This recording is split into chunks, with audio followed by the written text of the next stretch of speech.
Hello and welcome to Acts Aloud. We've had a couple of actors from 13 Reasons Why already. It's a show that's very close to my heart. I have binged all the seasons, as you already know. Tyler is a big part of the show, especially season 4. A huge storyline that has a great climax to the end of it. Tyler, welcome to India and welcome to Acts Aloud. Thank you so much. Thanks for having me. I really appreciate it.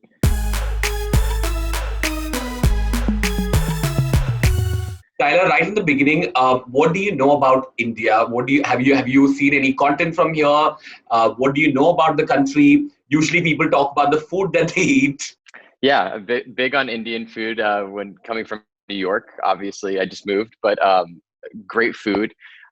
We actually, and it'll be interesting to see what you think about this. Recently, my girlfriend and I watched the Indian matchmaking TV show on Netflix, and we were like watching that, and so we watched the whole season, and we fell in love with some of the characters on there.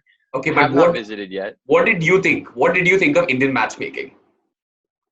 Well, I mean, I was obviously familiar with the process. I have some friends that I worked with. I worked at the really big Apple store in New York, and so there's like 1,000 employees. So there was like people from all over the world that, similar to me, like moved to New York and then got a job at Apple.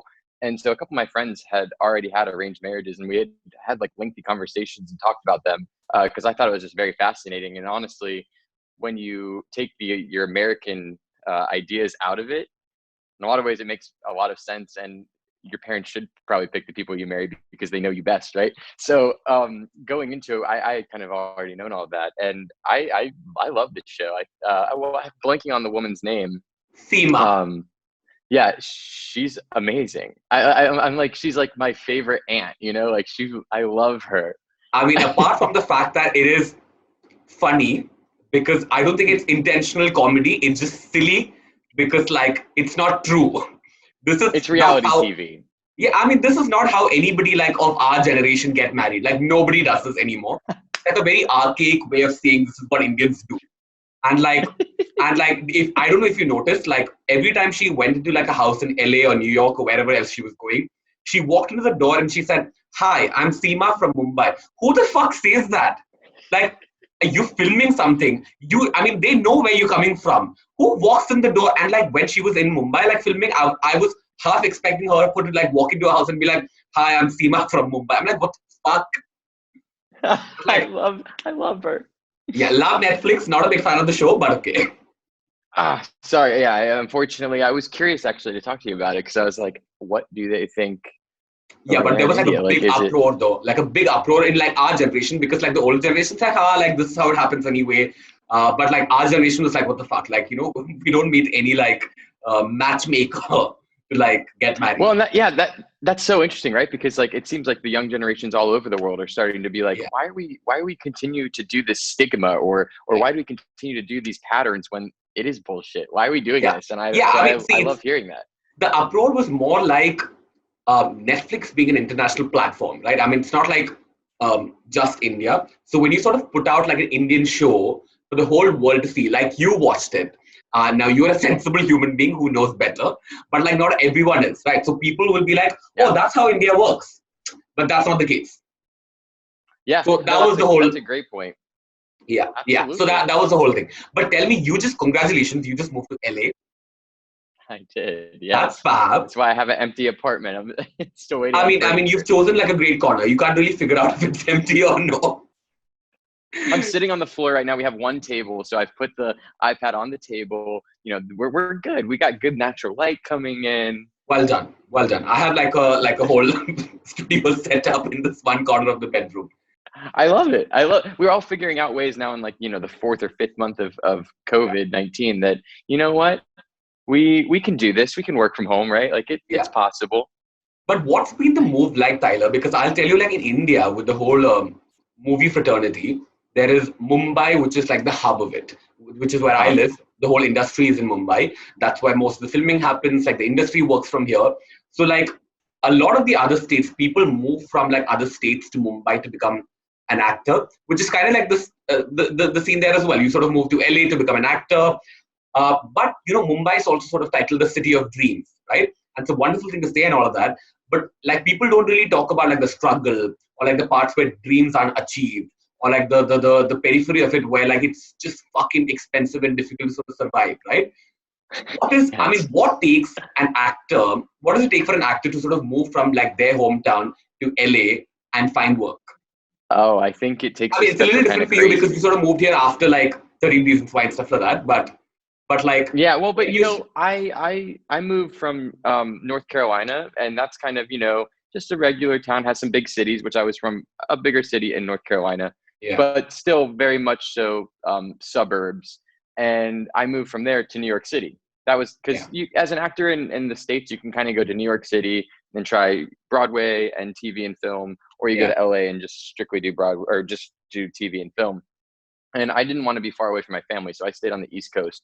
yeah, And yeah, I think it takes a special kind of crazy because you have to be willing to blindly trust the things that you cannot see, and really believe in yourself and believe in your work ethic and have a little bit of luck on your side yeah, to take that leap. And it was funny because even though, you know, we moved here to LA after 13, and the show obviously helped me get a awesome following globally and stuff, yeah. it still was so scary to go from New York City all the way to LA because Why it's do you like say that? we're about to move. Because we were moving away from all of our family, and yes, Yeah, we have some family and friends out here, but you're still leaving everything you know to, in some ways, start fresh. And yeah, and so we were still like so scared, and we kind of made that choice within a month, and then just immediately like booked the plane tickets, found an apartment, you know, all this, and it was just there's no turning back. Like yeah, we're here now, and it's happening, and it obviously is great. I've seen some of the cast already, and we've gone out to dinner outside, and we have friends here, so we're very lucky, where a lot of other people are starting from scratch with nothing and don't even know anyone. yeah, That is a scary, scary thing, and I would say you should do everything in your power to try and set yourself up for success as best as possible. yeah. I mean, you know, I mean, I Scary. don't know if you know Luke, who was in the Chilling Adventures of Sabrina, who was Lucifer, like the devil. I don't know I him was, personally, but I know who you're talking about. yeah, yeah. So I was talking to him the other day on the show, and he told me something very interesting. He said this about LA. He said it's very easy to find friends in LA, but it's very difficult to find good friends in LA, which is very interesting because it's the same thing in Mumbai, right? I mean, you can come and there'll be a lot of people who want to meet you because like you're like this new guy who just come from like not from LA. It's very easy to like meet people, go out with people, have drinks with people, and all of that. But he said it's very difficult to find those good people with like who wants good for you. Do you feel that way too? Because I'm sure like moving to a new place is fucking scary. Yeah, I think you're totally right. Like I think people, LA gets the rep because I've worked out here and I've also visited here a lot before, Yeah, and it gets the reputation of, oh, well, that's amazing. What can you do for me? yeah, And how can I make money off of you? Right. And so it's very shallow friendship. And I think yeah, that's totally accurate. And what's beautiful about us moving out here is that we have our base of actors who are working in 13 that we know we're already a family with them. And yeah, then we also have friends that, you know, we've accumulated throughout just like college and even high school for some of us. So yeah, we know that these people have our best interests at heart, and they're not trying to yeah, take advantage of us yeah. going forward. You have to meet people with your guard up, I think, in just this industry in general, regardless of where you live. True. You know, So, I was talking to Christian the other day from the show from 13 Reasons Why, and I was huh? asking him, you know, like the conversation, obviously 13 Reasons Why from season one just fucking blew up, right? And it was like a big thing. Everybody loved it. And I was wondering, I loved it too from when the show came out. And I've watched like a lockdown. I mean, the beginning of the lockdown is when like the fourth season came out. And I was like, great. I was like, now I have Yes, things to perfect watch. timing. It's amazing. But I was wondering why it blew up in the kind of magnitude it did, right? Because I was like the conversation. I mean, it is slightly dark. The conversations are not easy. These are very difficult conversations to have, and I was like, these are great conversations too. I mean, be suicide, mental health, rape, LGBT, all of these conversations. And I was wondering why did these conversations not happen when we were teenagers? I was Yeah. like, why did these shows not happen? Why did we not think about these things? Why weren't there conversations? Why do you think they weren't conversations? Is it because we had a much simpler teenage years, or do you think that's because people didn't have enough guts to talk about it? I think there's a couple different reasons, but the one reason that kind of resonates with me is So I can only talk about my own personal experiences, but my father, who is 54, 55, I think, he, when the show came out, before I was even on it, was like, I don't want to watch that, because he was under the mindset of, if you talk about suicide, that thought will linger in your head and you're more likely to, unfortunately, take your own life, right? And so I think when we were teenagers, the people that were writing the shows and stuff were people like my dad's age, who were under the idea that it's bad to talk about things that are bad. And now what we're seeing is people that are our age are becoming the writers and creators and producers.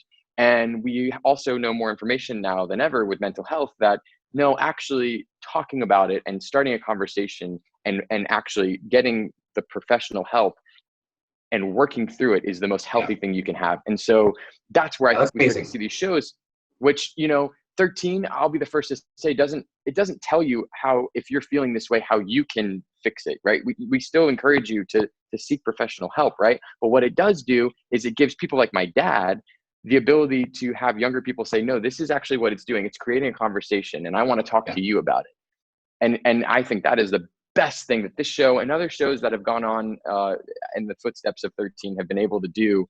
And it's only going to get better for the young people in this world.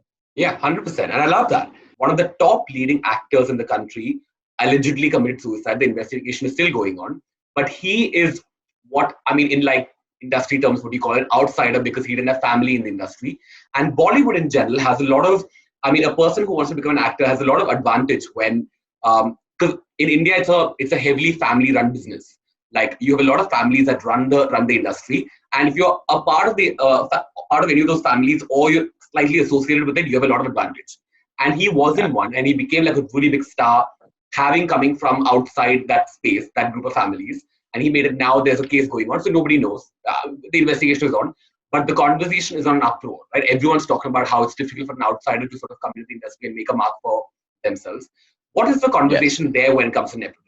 I know you didn't come from a family which is of like actors or whatever. You are here because of merit. You studied and you came up here, like, you're by yourself, right? How difficult is it to sort of pierce into that spectrum when this is not what you are basically born with?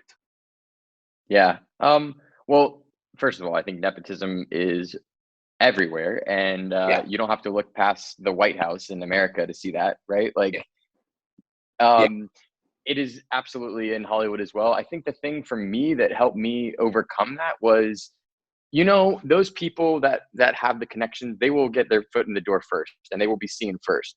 However, I have a unique opportunity because I don't have that. I have to work harder to get my foot in the door. And when I work harder, that's casting directors and people start to see that. So the people that get there first, don't necessarily win because they didn't have to work hard for it. And now the people that obviously work hard and get their foot in, those are the people that have the successful movie careers, right? Because they have the work ethic. But there's so many people that don't work hard. So then when they get their foot in, they kind of blow it. And so for me, I never had a problem with, I'm going to put my head down, I'm going to work hard. And I know that it might take me a few more years, but ultimately hard work does prevail. I totally believe that. And anyone who wants to get involved in the acting world or in this industry, if you do your best work and you're a nice person, it could take 10 years. Like, I know friends, it was literally 10 years, but it does happen because I like to believe that's the way the universe works. So yes, we have to work harder, but I think that ultimately makes us better in the long run,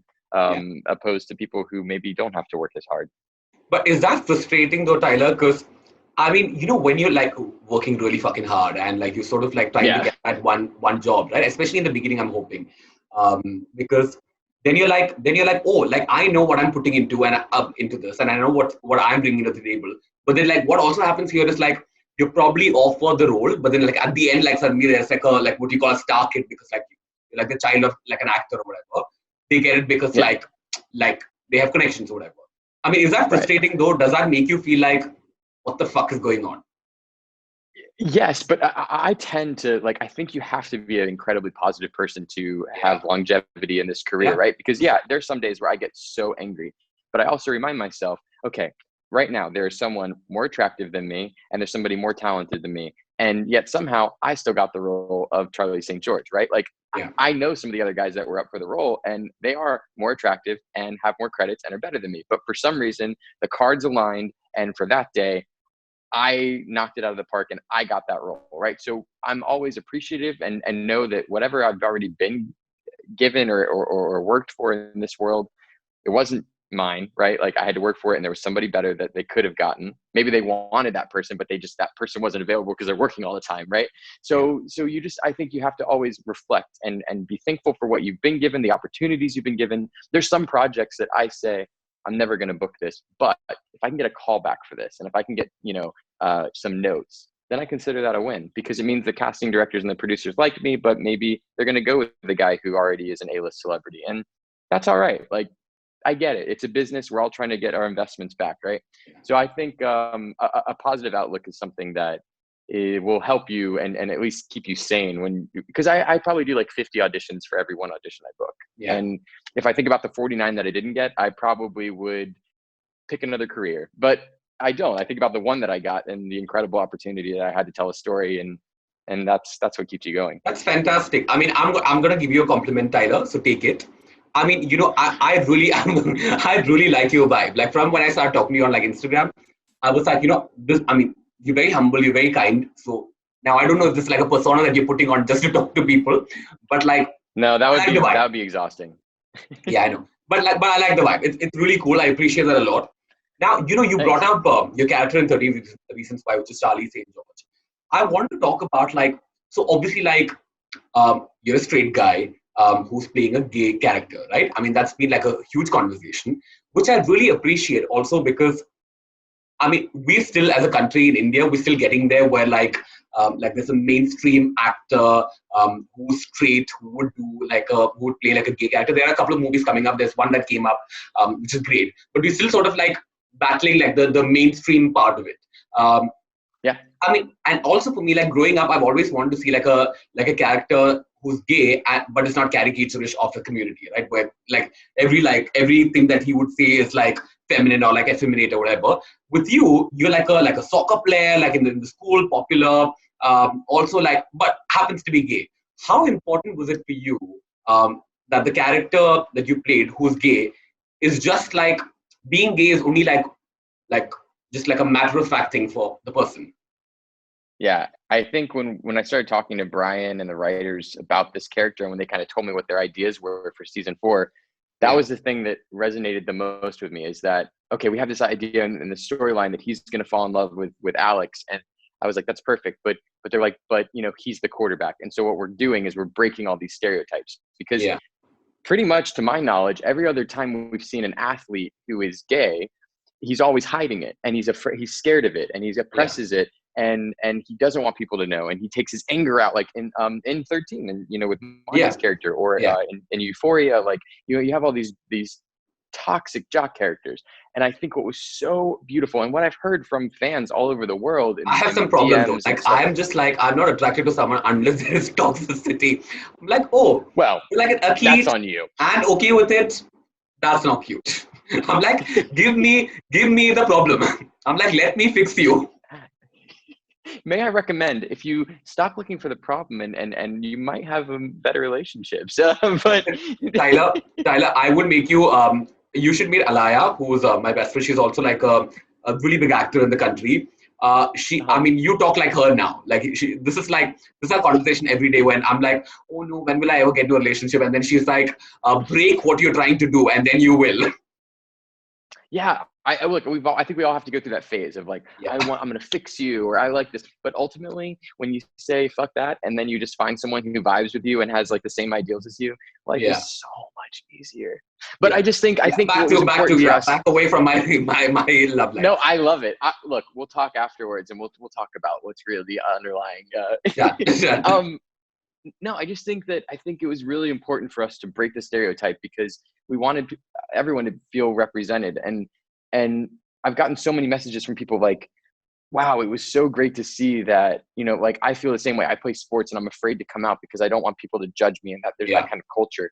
And so to make Charlie, he's bi, and then that's just it. It's whatever. We care more about his relationship with Alex and actually the two of them and what they do for each other than the fact that, oh, they're gay and let's make the whole storyline about they're gay. And then once we kind of run that into the ground, it's over, right? Like that's what we see a lot of other gay characters that happens on TV, is that the whole point is they're there is because they're gay and they're showing representation. And then once that kind of happens, the character moves away or dies or something. And you're like, well, what the hell? Like, that's not real life. So yeah, that was a really important thing for me playing that character. And I'm really glad that we got to show that on TV, because I think it's, again, just paving the way for more TV shows. Like we see incredible shows right now with the trans community, and they're not, that's not a big deal, right? Like that's a beautiful thing.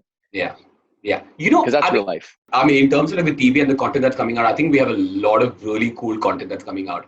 Be 13 Reasons Why, I love Euphoria. I mean, some of these shows like, even like Riverdale to like a certain extent, I love like sort of like the messaging and the communication that's going out. It's fab. So love what you guys are doing. Well done, Tyler. Thanks. Very proud of what you did. Thank you. I'm very proud as well. Like, especially showing up halfway through, it was something that, you know, I had a unique experience that I I already had seen the first 2 seasons and loved it. And I was approaching the show as a fan, wanting to be on it, to continue this messaging. And I got so lucky that I was actually able to transition from being a fan of the show to just another actor on the show. Oh, that's amazing. What's the name of the first girl that you kissed? Ashlyn. It was in 7th grade. I was so scared I almost missed her mouth. Yeah. We had been like dating for like 9 months, and I finally kissed her, and I think we broke up like a couple weeks later. I guess the kiss was really bad.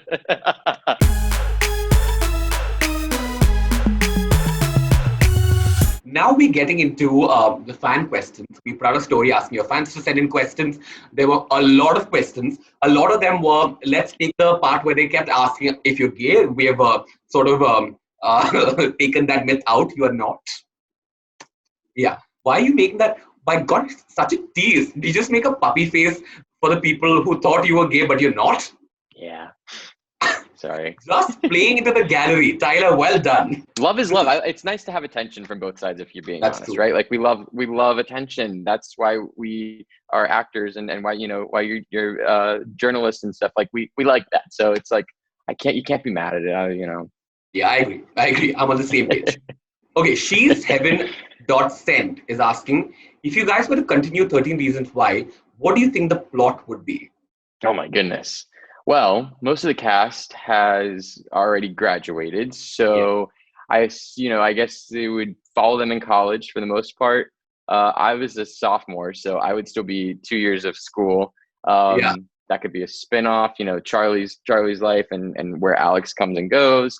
But I think ultimately it would continue all of the characters processing the trauma that they experienced at Liberty, and then how I would hope that the show would show that you can go through this immense amount of trauma and you can still take advantage of the positives in your life and have an impact on your community, and make the world a better place. I think that's kind of where the show would go to give the message that there is hope always, right? That's kind of what we got at the end of season 4, hope. Yeah. Next one is from Bianca Sturgeon. I'm hoping that's what it means.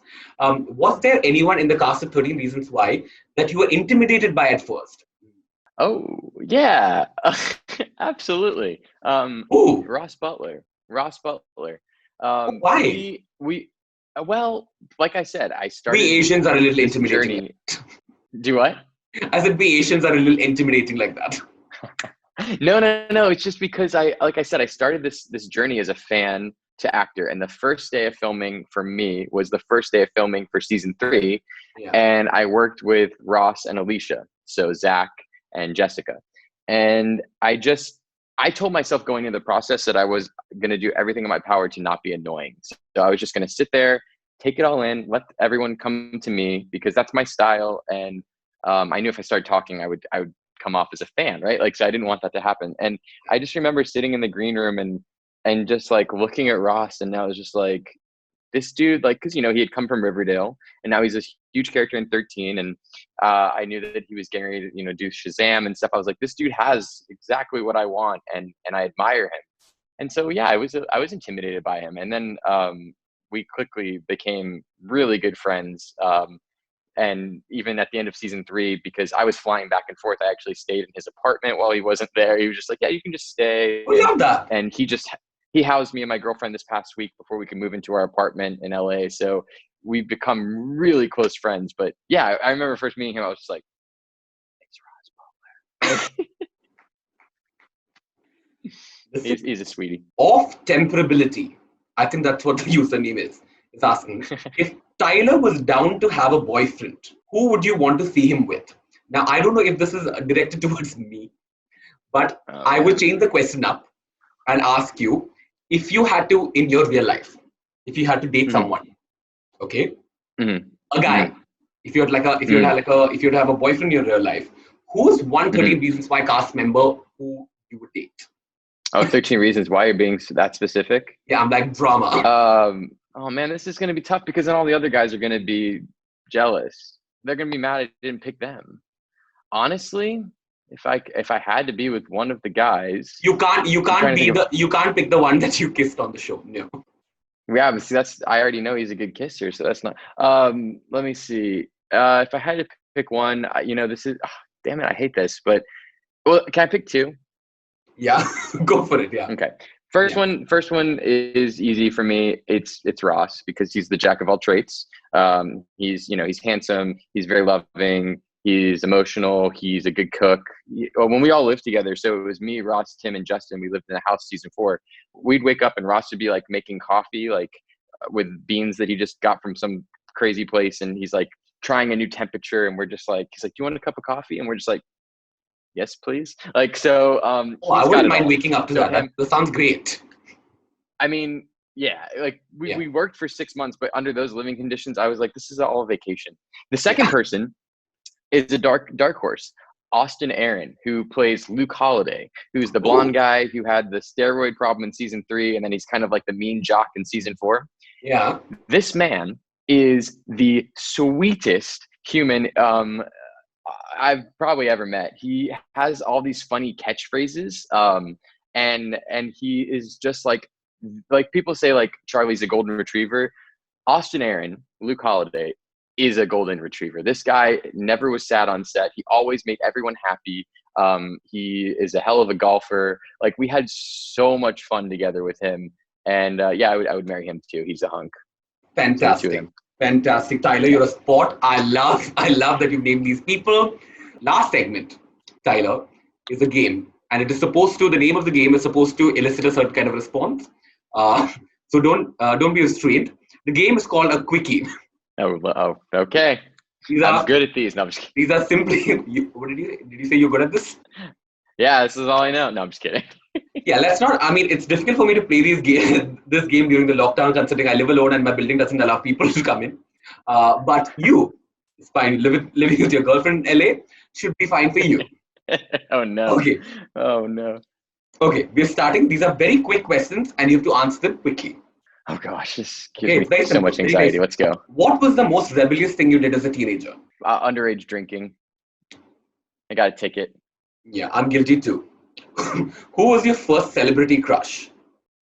Oh my gosh. It probably was like Britney Spears, maybe.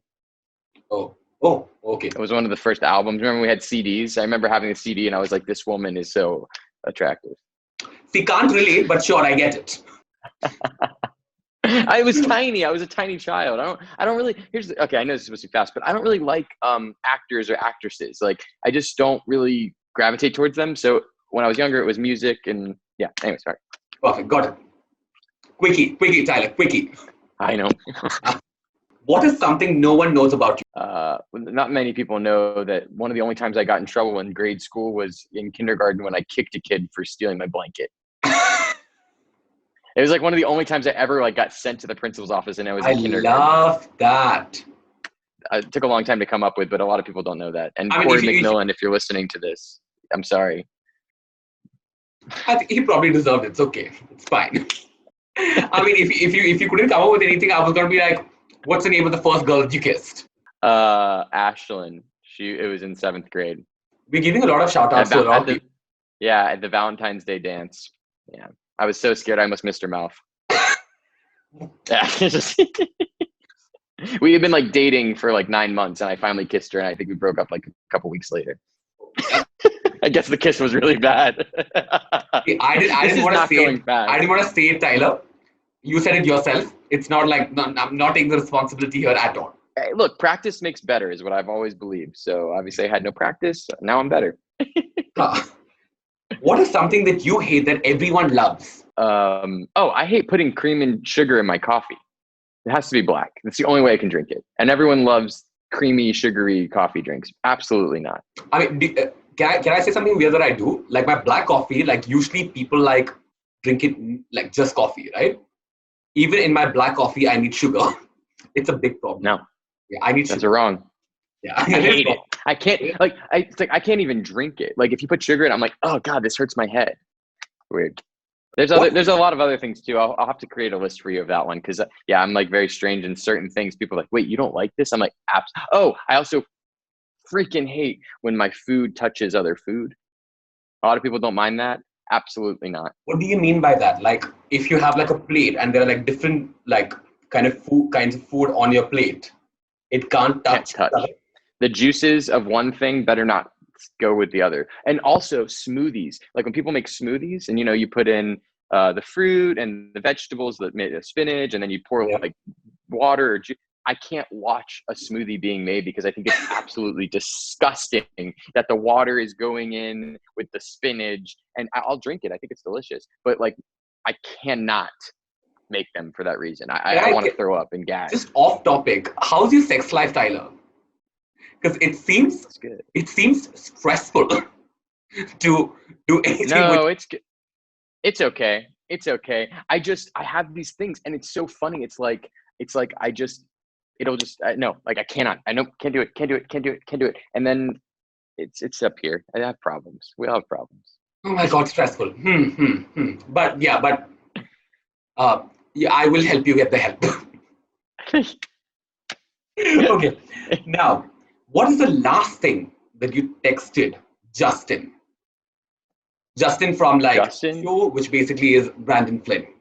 Oh, Brandon Flynn. The last thing I texted him. Brandon Flynn. He did an article for, I forget who it was, but I took a screenshot of the picture that he took and I said, this is my favorite. You didn't ask, but I felt the need to tell you. You make it look effortless. Great article. Sending you a hug.